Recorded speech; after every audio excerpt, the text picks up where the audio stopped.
Hello বন্ধুরা, welcome আমাদের চ্যানেলের পক্ষ থেকে। তো আজকে আমাদের মাইক্রোসফট ওয়ার্ডের ৭ম ক্লাস, অর্থাৎ ক্লাস নাম্বার 7 আজকে।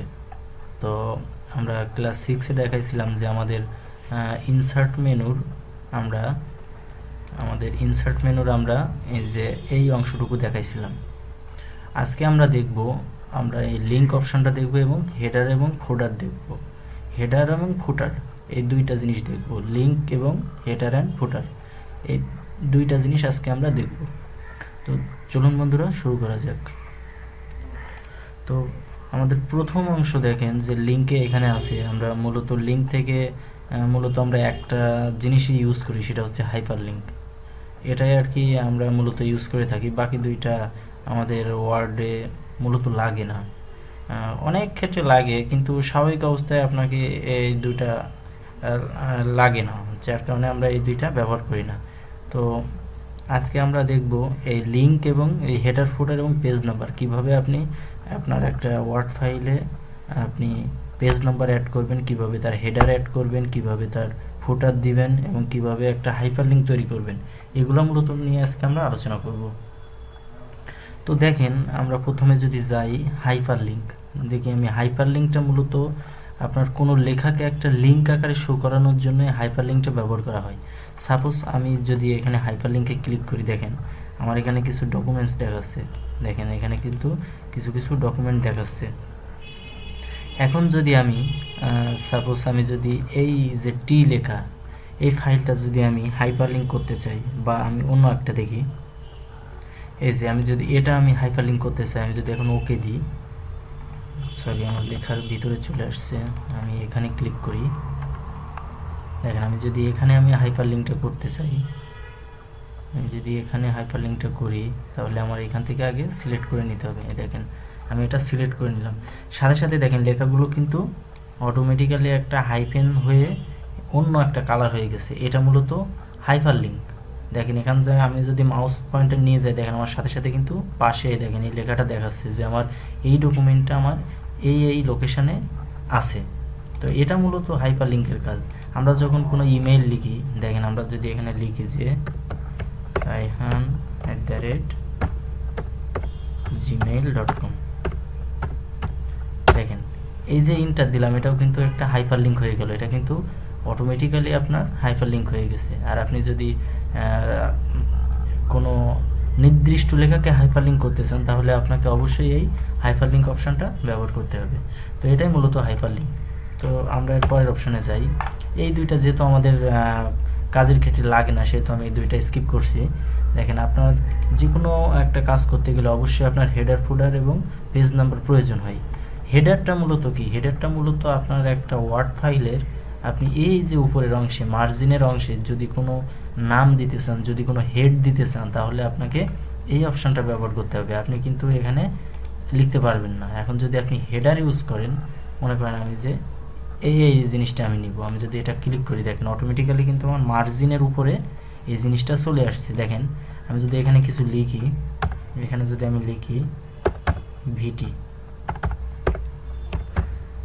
এখন যদি আমি এই পেজের ভিতরে ডাবল ক্লিক করি, দেখেন আমার ভিটি লেখাটা কিন্তু উপরে আছে। এটা হচ্ছে আমার হেডার। আমি যদি অন্য আরেকটা পেজ নিই, এই পেজ থেকে মনে করেন আমি এর পরবর্তী আরেকটা পেজ নিলাম, দেখেন এটা আমার একটা পেজ 1 এবং এটা পেজ 2। দেখেন এটা কিন্তু অটোমেটিক্যালি আমার উপরে কি ভিটি লেখাটা চলে আসছে, কারণ কি এটা হেডার।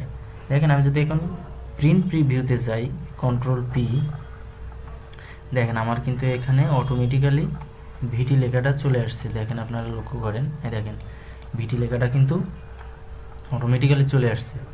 তো এইভাবে আসলে মূলত আপনারা হেডার অ্যাড করতে পারেন একটা ওয়ার্ড ফাইলে।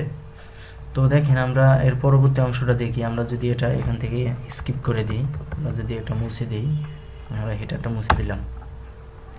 এখন যদি আমি ফুটারে যাই, ফুটারটা কি?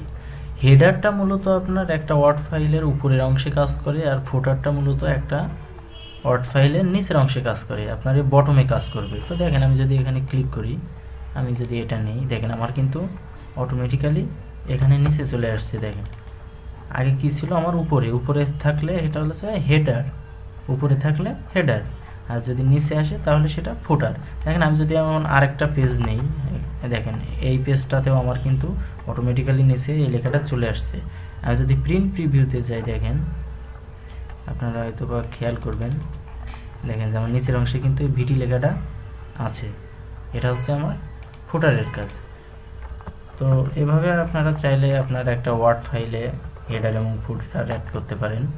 এখন দেখেন যে আমি যদি দেখেন এখন কিন্তু আমার হেডার ফুটার কোনোটাই নাই। এখন যদি আমি এখানে ব্যবহার করতে চাই যে আসলে পেজ নাম্বারটার কী কাজ, তো পেজ নাম্বারটার কাজ মূলত দেখেন যে পেজ নাম্বারটা এটা খুবই একটা ইম্পর্ট্যান্ট একটা জিনিস, যেটা আপনাকে যে কোনো কাজের জন্য সাহায্য করতে পারে। মনে করেন আপনি একটা 100 পৃষ্ঠার একটা ডকুমেন্ট আপনি এখানে লিখবেন, সেক্ষেত্রে আপনার পেজ নাম্বারটা খুবই জরুরি, কারণ পেজ নাম্বার ছাড়া আপনি হয়তোবা কোনো লেখা খুঁজে পাইতে খুবই কঠিন হবে। কিন্তু যদি পেজ নাম্বার থাকে তাহলে আপনি সহজে মনে করতে পারবেন যে আমার এত নাম্বার পেজে আমার এই জিনিসটা আছে। তো পেজ নাম্বারটা চলেন কীভাবে দেয় আমি দেখাই। আমি যদি এখানে ক্লিক করি, দেখেন এখন কিন্তু আমার কোনো পেজ নাম্বার নাই, দেখেন বটমে বা উপরে কোনো নাম্বার কিন্তু নাই। তো আমি যদি এখন এখানে ক্লিক করি, দেখেন এখানে কয়েকটা অপশন আছে যে টপ অফ দ্য পেজ মানে পেজ নাম্বারটা পেজের উপরে হবে, বটম অফ দ্য পেজ মানে পেজের নিচে হবে, এখানে আছে কারেন্ট পজিশন, এখানে আছে পেজ মার্জিন। তো আপনি চাইলে বিভিন্নভাবে এটা ব্যবহার করতে পারেন। দেখেন আমি যদি আমরা মূলত সচরাচর আমরা পেজ নাম্বারটা নিচে দেখি, তো আমি যদি এই যে বটম অফ দ্য পেজ আমি যদি এটাই ক্লিক করি, দেখেন আমার এই সাইডে কিন্তু কিছু কিছু অপশন চলে আসছে। তো এখানে দেখেন 3-4টা অপশন আছে যে আপনি পেজ নাম্বারটা কি এই বাম সাইডে নিচে চান, নাকি বাম আপনার একটা পেজের মিডিলে চান, নাকি রাইট সাইডে চান, নাকি আপনি এইভাবে লেখা চান যে এক লিখে একটা দাড়ি চিহ্ন দিয়ে পেজ নাম্বার।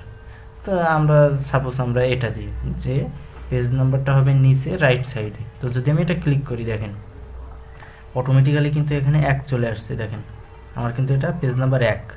এখন দেখেন আমি যদি এখান থেকে আরেকটা পেজ আমি বাড়াই, দেখেন আমার এটা হচ্ছে পেজ নাম্বার 1। আর আমি যদি নিচে আসি, দেখেন এই যে আমার পেজ নাম্বার 1। আমি যদি নিচে আসি, দেখেন এটা কিন্তু অটোমেটিক্যালি পেজ নাম্বার 2 হয়ে গেছে। তো এটা আপনার কিভাবে ইফেক্ট করে একটা ওয়ার্ড ফাইলে, দেখেন আমি যদি এটা কন্ট্রোল পিতে যাই, দেখেন যে অটোমেটিক্যালি কিন্তু এখানে আপনার শো করছে, এই দেখেন এই যে 1, এটা কিন্তু আপনার পেজ নাম্বার, এটা কিন্তু আপনার পেজ নাম্বার, এই যে এটা হচ্ছে আপনার পেজ নাম্বার। তো এইভাবে আপনারা চাইলে খুবই সহজে একটা ওয়ার্ড ফাইলে আপনারা এভাবে পেজ নাম্বার দিতে পারেন এবং হেডার ফুটার অ্যাড করতে পারেন। তো আশা করি ভিডিওটি আপনাদের ভালো লাগছে এবং এটি অবশ্যই আপনাদের যে কোনো কাজে সাহায্য করবে। তো ভিডিওটি যদি ভালো লাগে অবশ্যই লাইক কমেন্ট শেয়ার করবেন এবং আমাদের চ্যানেলটি সাবস্ক্রাইব করতে ভুলবেন না। ধন্যবাদ সকলকে।